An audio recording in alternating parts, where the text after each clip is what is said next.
Jessica Crow. I am the founder of Apogee and the host of Change Leader Insights, which is a podcast all about change, leadership, transformation. And I'm so excited because today I have here with me Ket Patel.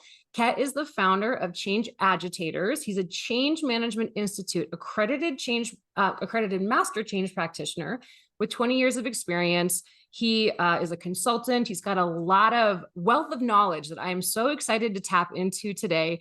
Ket, thank you so much for being here with me. Can you tell us a little bit about yourself, your backstory, your origin story, and how you got into change management?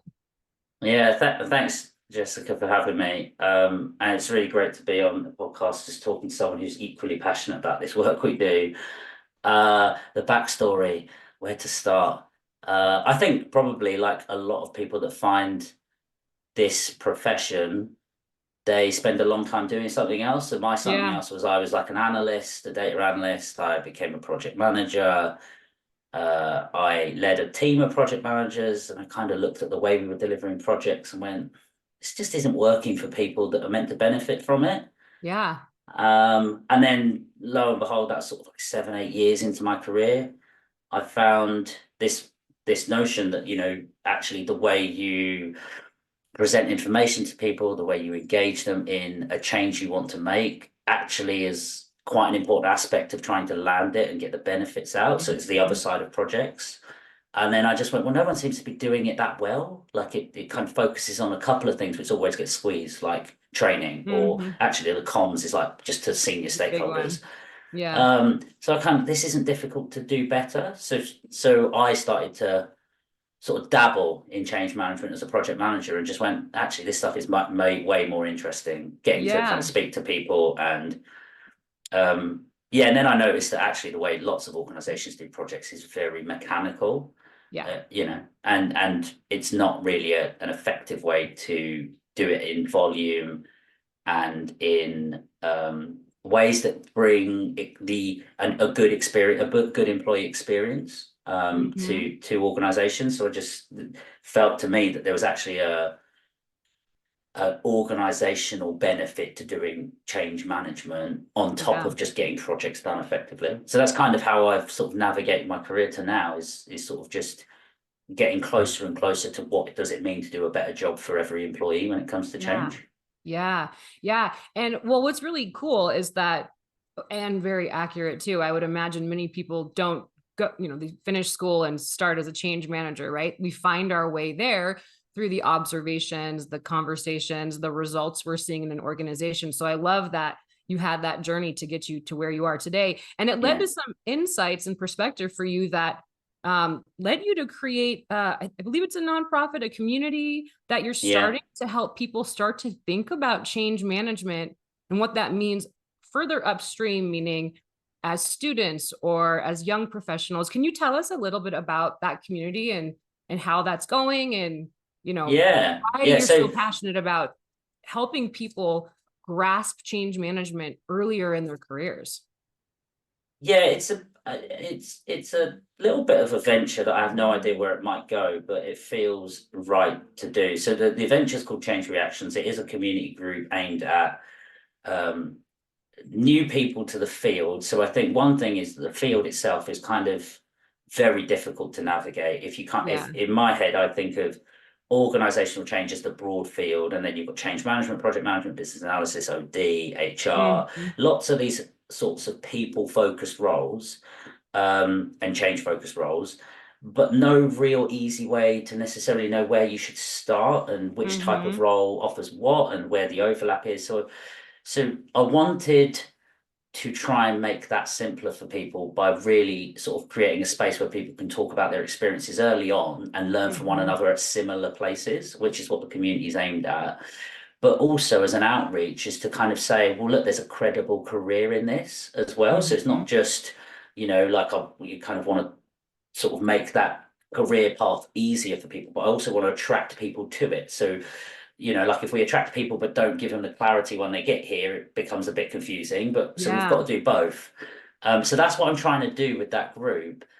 but its origins for me also came from the fact that everybody I speak to, I think yourself included, found this role sort of 10 Hmm. years after doing something else, right? Or Yeah. doing lots of Yeah. things that kind of skirted around this people. That's And I right. went, why is it like that? Why does it take us 10 years for a group of people to find this profession? And what Yeah. have we lost out on from all the people that never found it that would have been really good at it?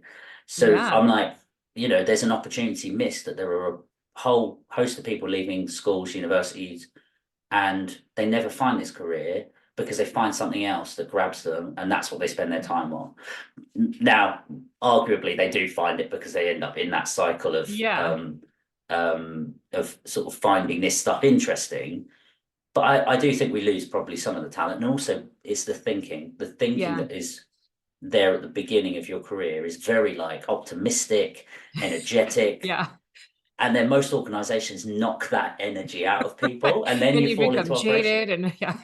Yeah, yeah. So I was like, actually, well, if you that, I mean, yeah, so many facets to this sort of hope for this community and this movement is that those skills are actually really powerful, Yeah. increasingly so. The skills you and I take into every sort of change, initiative, the thinking we apply is really key in this Mhm. world that is evolving around us. So yeah, there's so many facets to why.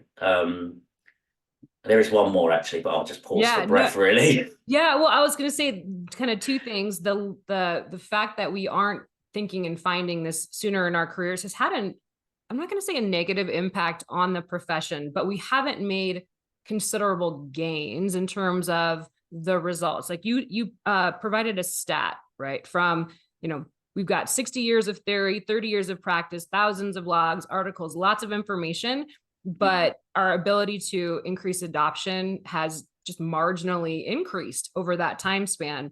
So I think that's one factor, right? Because we're finding it later. It's not the Yeah, intention behind moving into this profession doesn't start for a long yeah, time because we don't have that upstream opportunity. So I love what you're doing, trying to create a community around that.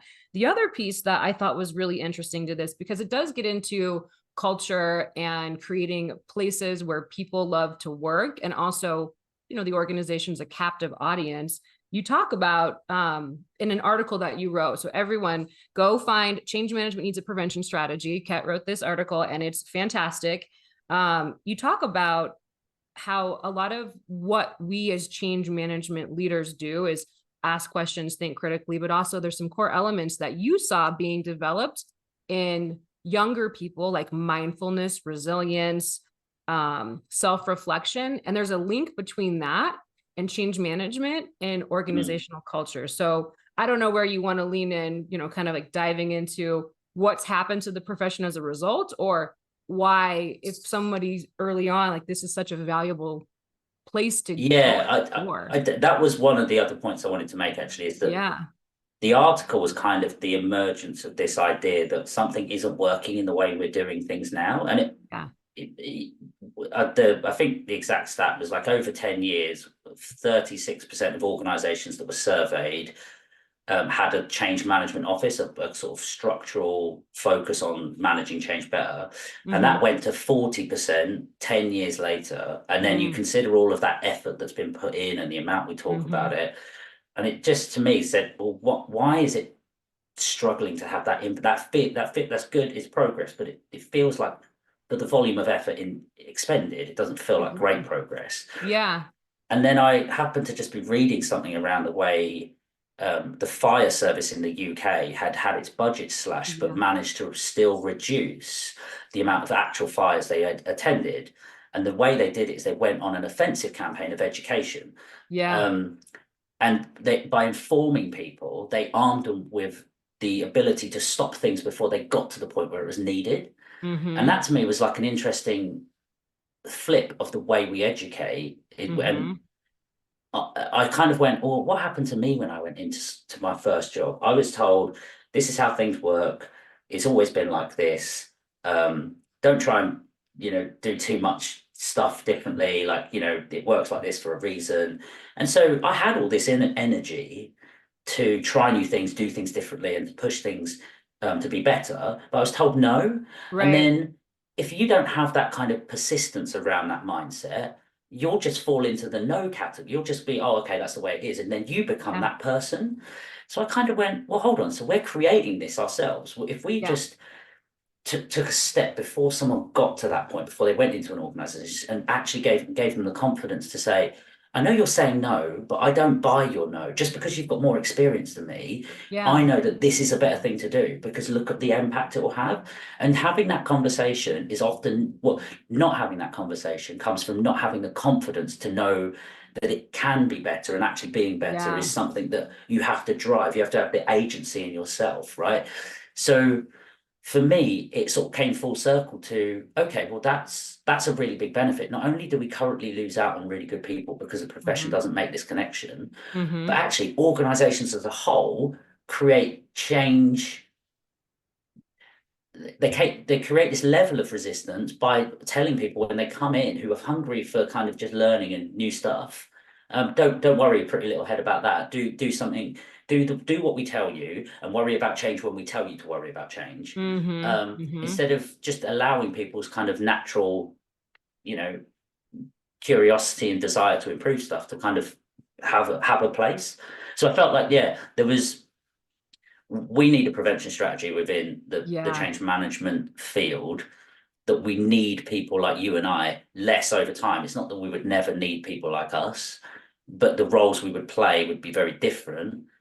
And if more people came in, actually our jobs would be a lot easier. If everybody that came into an organization had an awareness of change for themselves, how much easier would that be for I us to mean, work with? yeah, we're so aligned on that. I mean, that's part of, my philosophy is everyone should have change management skills, because they would have more awareness of how things can work effectively, efficiently, have a good experience in an organization. And we also need specialists who Yeah. are thinking about this day in, day out, how to do things better.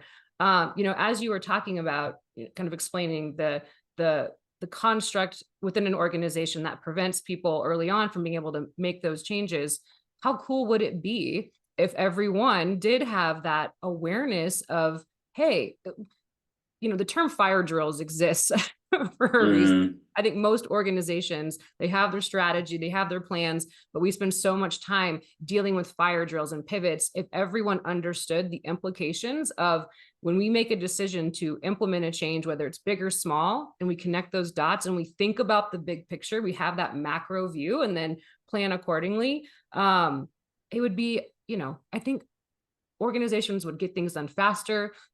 You talk about organizational agility, resistance turns into agility. There's so many benefits of going down this path of thinking and letting some of our young, motivated, not yet jaded colleagues kind of take the lead on that, which I don't know what your thoughts on this are, but the demographics of the workplace are shifting, and some of yeah. that, the old ways aren't necessarily going to work for the newer young leaders that are coming into the fold. So everything you're saying Yeah. resonates with me. But I think that organizational agility is the other kind of sort of why would organizations want to invest in this? And I do yeah. think um, there's this there's this known dynamic that most organizations face, which is that they can plan everything they want to plan, but there's stuff they Mhm. have to respond to that they can't foresee, right? Right. And that's increasingly out of their control and macro, like things that Hmm. happen one side of the world can detrimentally affect your whole business, as we've seen through many things in the last couple of years. Hmm. And so what's the response to that? Well, it's creating that constant alignment and a constant ability to respond to things as they happen. But we've got organizations that are very focused on repeatable, predictable, and Hmm. set ways of working, right? Because the business is to drive an output consistently for the benefit of a client or a customer. But that mindset also then means you're less open to change. So if you had that change mindset, but could still focus on delivering stuff repeatedly, but with improvement, Hmm. then you could collectively, when you're faced with an issue, you could collectively respond. And if you collectively Yeah. respond, you can collectively move together towards whatever that is, and you can make decisions in a collective. But that's not how it works right now. It's all top down and trickles down, and that time um, it takes for people to get on board is all part of the fixed mind, or I don't want to use the word fixed, but that kind of operational mindset, which is keep Yeah. everything repeatable and the same. So Yeah. yeah, I just think if organizations do want to truly be able to respond rapidly to new things, then actually everybody in the organization needs an ability to not only understand change for themselves, so when they're presented with change, how do they react to it and what's good and bad about that, but also help others around them manage that uncertainty. And Mhm. then that collective power is, okay, well, now we've got to do something about it. So what is it we're going to do? Right. And Mhm. understand that. So, and, you know, that's what you and I do as day jobs, right? We try and Yeah. create that environment where people have that space to do it. But what if people did Yeah. it for themselves? I know that would be, well, part of Magic, right? it'd be amazing. Well, you do link the all of this to even the mental health crisis, right? Stress is it impacts everyone, and some more than others, and it contributes to physical health, mental health, issues. And so every can you help us and the people that are listening take what you're talking about here and draw and kind of make that connection from, if we do these things, if we are able to think about change management and the benefits of being able to respond, process, together, and figure out how to move forward, what kind of impact could that have on our stress levels, on our mental health as it relates to work? What's the link there? Um, so for me, like the link was I was learning that my daughter, when she was at school, was, and she was like 6 or 7 at the time, was being taught sort of like mental health awareness type Hmm. interventions. And I kind of frowned at it to start with. I was like, well, why would kids at that age need that? Right. And then fast forward sort of maybe a year or two, and I just went kind of the thing that seems to cause a level of resistance in organizations is this Hmm. sort of like lack of space for someone to um, see something in front of them that they're uncertain about, Hmm. know that the reaction it has in them also tells them something about what it means to them. So the way we emotionally react to something says a lot about why it's upsetting for us or why we're frustrated by it. And to dig into that gives us a level of understanding about ourselves and what we need. Hmm. And then to use that sort of self-awareness to then actually take action, which is not reactive but more proactive, as to kind of how Hmm. do I navigate this with some, not the world, you know, like it's not, I'm not a victim here. I have some agency in this situation Hmm. and I've unlocked it by becoming more self-aware as to how I've reacted. So like, and they're all skills that you think with a volume of information that's coming at us constantly in our kind of modern world, the younger you are, the more you need to have that awareness of self and the way you're reacting to things and what it means for you and why you actually reacted in those ways. So, you know, self-awareness, self-reflection, um, that ability to kind of take those two dynamics and actually process them and think, well, what might I do differently in the situation if it comes up again? I think they're all just really super important life skills as we kind of are overwhelmed with information and options Yeah. and stuff like this. And I just don't think there is a place where it's taught in a way where it's a benefit. Like, so my daughter's education on it kind of stopped because the schooling took over. Hmm. And so then you're kind of given the tools. You don't really, you learn them, but you don't practice them Right. in real life. And then Right. you move on and the education takes over. So you've kind of forgotten them. Whereas I went, well, actually, well, we need people to practice this every day because this kind of stuff is happening for everyone everywhere. And it Yeah. is a cause of anxiety and frustration and Yeah. stress Yep. because we're overwhelmed, right, very easily nowadays. And not because we're not, I'll agree, there's two sides of the coin. We either have poor coping strategies, so we're less resilient, or there Hmm. are just genuine too much information for us to process and we have to kind of Yeah. manage that flow. But either way, self-reflections and self-awareness, they're really key to building your own resilience, but they're also really key to creating your own agency, Hmm. to control situations better. So, and these skills I think we use all the time, right? Like if we want to be that buffer for people, we need to take stuff on, but we also need to let stuff go ourselves as sort of change managers. So yeah, for me, the link is we use these skills to help us help others navigate change. If more people were aware of these skills for themselves, they'd actually navigate change and the stress, anxiety, agency that they could create on the flip side better for themselves and feel more in control. And that for me feels really purposeful at this kind of time where we are in the world with onslaughts of technology and information. Yeah, absolutely. You mentioned earlier that, if these things were to come true, what would it mean for the role of the change management leader, right? How would what we do evolve? A few years ago, I had brought up the topic of change leaders being somewhat accountable for developing organizational resilience. And I was surprised by the pushback I received from people who are peers in this space. And the question was, people are responsible for their own resilience, which, as we're discussing, is true, right? How do we develop those skills to cope and process and build our resilience? And at the same time, I still believe there's an opportunity for change leaders to help teams do what you and I are describing. There's a captive audience. There's motivation to be connected to the organization, not just for a paycheck. Like, ideally, everyone has that reason why, and not everyone does, but why they're working for the organization they're working for.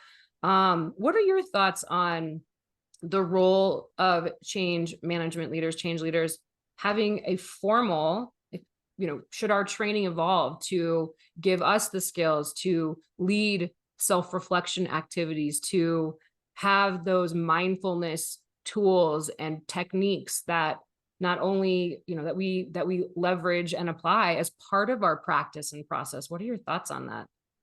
Yeah, I think it's a really important evolution of our work, right? I think where it is at the moment, and again, the stat kind of plays into this, is that it's becoming more of a functional response to another functional problem. We want to get projects done faster. How do we get projects done faster? We bring in change management and we bring in a process and we try to put people through that process. And it kind of like, it's a process response to a process problem. Yeah. Which the original problem is actually more human, right? So we're just trying to fix it with more and more processes instead of just going back to basics, which is, if we just treat two people as needing to communicate effectively to one another, having their own emotional responses to things built from experience that they've had in their lives, and we should want to appreciate that, then actually it's a very natural thing to consider, right? Self-reflection and self-awareness. They're two super important skills to just form really good relationships with people. And then if you did that on a sort of organizational scale, well, then you've just got more connected more trust amongst employees and leaders. And so it just it brings that sort of like collective, right? Like, I know not everyone is going to buy into like the mission behind a company, right? And they might be there for a paycheck or whatever. But that doesn't mean you can't buy into being part of a group who tries to achieve something, right? So and the thing I always get with this, I'm sure you see it, right, is that that's going to take longer. And I kind of go, it's a bit of a cliche to say, in order to go faster, you do at some point have to slow down first. And I think that no one wants to take their foot off the pedal at a senior level, but no one is dealing with the fact that every project we often run realize its benefits later than we'd like to, and experiences less than optimal employee experience in it. Every employee, every employee survey you would ever see has some level of distrust in leadership's ability to make decisions, and the way in which change is navigated, kind of really common areas on the employee surveys. And that affects motivation and that affects output. And I was actually talking to a HR colleague recently, and one thing we were kind of talking about is, if you think about what you want, ideally you want employees to give everything they can in their day job, right? And do that with commitment. And if they do that and they feel trusted, when you ask them to go that extra mile, like Mm-hmm. in a change, you can tap into that additional capacity Mm-hmm. temporarily. But Mm-hmm. if you don't get that other stuff right, you're not going to get the additional capacity out of people, because why would they? What benefit does it bring them? So there's this Right. really important link between feeling part of something and trusted, and having trust in the people around you in your day-to-day job, that Mm-hmm. allows you to tap into extra capacity when things get tough. And so, yeah, change is affected by, our ability to navigate change at speed is affected by how well the organization is already operating. So if you're not operating effectively now, trying to put more change onto people is not gonna happen quickly. So Yeah. that, so I think there is like an important link at the moment with HR that we, or people and culture teams, where we need to be looking at what is change doing to people in organizations, what Mm-hmm. negative effects is it having in the way we're managing it, but also how is leadership in itself, and the way we communicate our vision, and how we manage people within the business, how is that affecting people's motivation to even want to be there, right? Like, you heard this term quiet quitting, and the flip Mm-hmm. side of that is discretionary effort. Like, there's a lot of that going on, but it's all to do with the way the organization runs. It's largely got nothing to do with change, but it affects Yeah. change if you've got quiet quitters, or you've got no discretionary effort willing to Yeah. be expended. Yeah. It's all connected. And it makes me think too about, if we get to the specifically to change, to tap into that capacity when there is a big change, a transformational change, that's one thing. What I think we lose sight of, and maybe this is where the mindset shift and thinking needs to occur, is that's just one piece of what's happening on a day-to-day basis. The leadership element for sure has an impact, but there's all these other changes that are happening that are at the team level, or just minor changes that are happening, system updates, whatever. Yeah, Those have the volume has an impact on our ability to tap into that, our overall capacity. So I yeah. think it's important for us to remember it's not just this transformation we're moving forward with, it's everything else. And that's what makes this so challenging. That's what I makes, think, yeah. and the other aspect is that our lives are like intertwined with work now. They used to Yeah. be, Yeah. like, but like the other day, I was just about to join a phone call. My daughter phoned me, right? And she's like, "Oh, something's happened at school. Can you come and collect me?" I'm like, "Cool, Yeah. no problem." Yeah. But I had to, all of a sudden, I wouldn't be able to do that if it was in London. But I was at home. I was 10 minutes up from the store, and I Yeah. had a colleague who understood, got children. So this that's a cognitive load. Like, we're just sort of like, "Oh God, I've got to Absolutely. reorganize my diary right now, but I've got to go and do that." And so there is this element of sort of compassion, Yes. that is emerging as a sort of like property of people, employees. Hmm. But I don't think it's one that's tapped into from an organizational perspective. Hmm. And that's where you kind of go back into this kind of process, like, well, we have to get everyone back into the office, or we have to go and, set really rigid policies. And I kind of think, well, the way people will go above and beyond to tap into discretionary effort is that they will feel like people have got my back. Like, you have to understand a business is a business, and sometimes bad decisions have to be made, which you will not like. Hmm. But if overall you trust in that people have got your back when you need to, and you're valued, people will give that 110%, right? I'm sure you've seen it Absolutely. in many different fields of life. People go above and beyond. Volunteering is a really good example, where Hmm. you've got a collective mindset and you've got a bigger goal. You can give so much additional time. Yeah. You'd spend hours doing things, right? The really monotonous things sometimes, because I'm working with a bunch of people who are fun, and Yeah. but that's not all organizations, right? It's Yeah. very mechanical. And I think that's a leadership style as well, from a time, which perhaps also needs to change to some extent. Yeah. But That definitely resonates with me. yeah. This has been I love this conversation. I have learned a lot from this conversation, and I have no doubt that the people that are watching and listening will do the same. If there was one other thing, I've got like my list of questions. Um, and actually, maybe we can go in this direction. Sorry, I think this is really important. You're doing some research, coming back to that process doesn't necessarily, it's a human problem, right? You're Mm. taking a look at, I believe you're doing some research with a university to sort of uncover the truth around change Yeah. management frameworks and interventions. Are you prepared to share any insights at this point, or should we Yeah. table that for a future Well, podcast? Or I can definitely come back and talk about some of the stuff we've learned. I can yeah, tell you a little bit about what we're trying to achieve.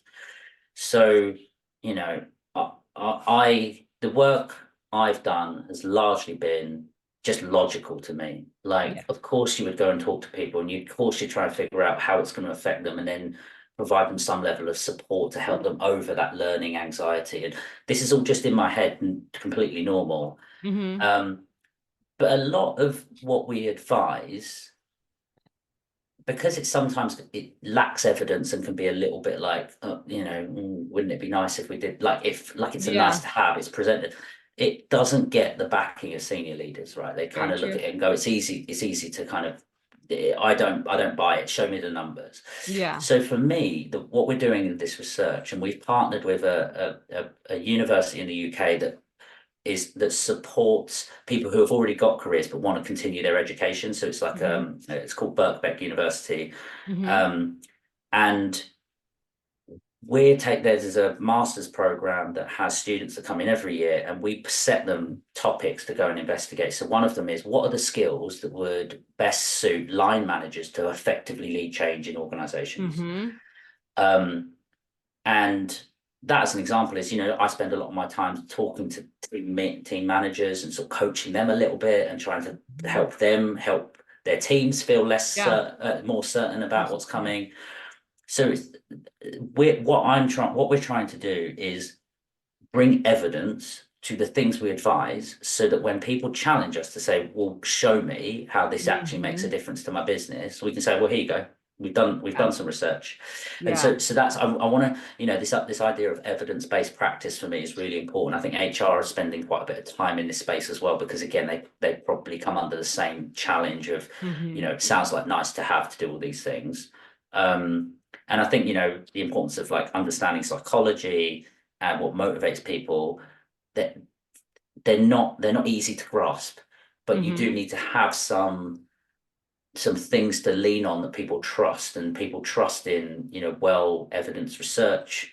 And so that's what we're trying to do. We're trying to bring sort of evidence to the practices you and I sort of know have a positive impact, but give people the tools to go and have those more senior conversations to say, look, this is the evidence that exists for what we're suggesting, and these are the benefits you can expect from applying it. So it is Yeah. worth the investment. That is fantastic. I am looking forward to seeing that research. I think it's time we move away from some of the old stats that say this percent of projects fail, right? Like, Yeah, okay, yeah, to, hey, these specific interventions and skills are meaningful, and here's the data to prove it. So I love that. yeah, That's exciting. You'll have to keep me posted, and we'll come back and have another conversation about some of those insights, because that, I yeah. think, Very happy beneficial to. to everyone in our space. We'd have that anchor to really, Mm, to move from. Fantastic. Ket, how can people get in touch with you, find you, learn more about change reactions, enlist in yeah. your services? Where's the best place to find you? So change reactions, you can go to change-reactions.co.uk. It's info@change-reactions.co.uk. But best thing, come find me on LinkedIn. Perfect. I'm always sort of roaming around the halls of LinkedIn, ready to jump onto someone's thread, either correct them. I got the name Keyboard Warrior the other day, I'm waiting to kind of pounce on someone that says something, but I'm not that Ah, scary. I'm not that scary, honestly. no, I read your posts and comments. They're very insightful and meant to create space for conversation. I love it. So keep up what you're doing on LinkedIn. I'm getting a lot of Thank value. you. Yeah. Oh, I appreciate that. And thanks for Yeah. having me, Jessica. It was really nice to come on and talk with someone equally passionate about it. And I hope the audience find it useful. And yeah, thanks a lot. You are so welcome. Have a great rest of your day. Cheers. Thanks.